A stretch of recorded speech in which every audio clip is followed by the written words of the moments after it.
মাল আনছো? টাকা আনছো?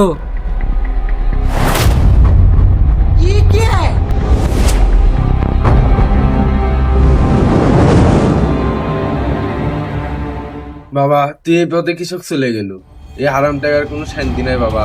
তুমি তোমার কাজ করো, তুমি আমাকে ভাবো না। আজকে তুই যে টাকার জন্য বড়াই করিস এই টাকায় একদিন তোর ডুবল। তুমি যাও তো যাও, তুমি তোমার কাজ করো, আমাকে উপদেশ দেওয়ার দরকার নেই তোমার। আগে আইলো তুই আমাদের সাথে প্রতারণা করছো। এই প্রতারণা যেমন তুমি যে মাল নিছো সেটা নকল, নিম্ন মানের, এটা আমাকে অনেক বড় লস হয়ে গেছে। তুই টাকা ফেরত দে। না, আমি তো কোনো নিম্ন মানের মাল দেই। তুই টাকা ফেরত দে।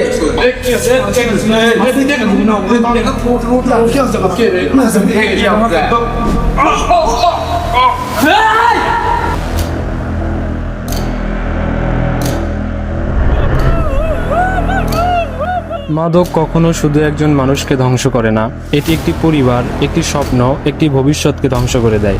অবৈধ টাকার লোভ হয়তো কিছু সময়ের জন্য সুখ দিতে পারে, কিন্তু তার পরিণতি হতে পারে সারা জীবনের কান্না। আসুন আমরা মাদককে না বলি, নিজে সচেতন হই, অন্যকেও সচেতন করি।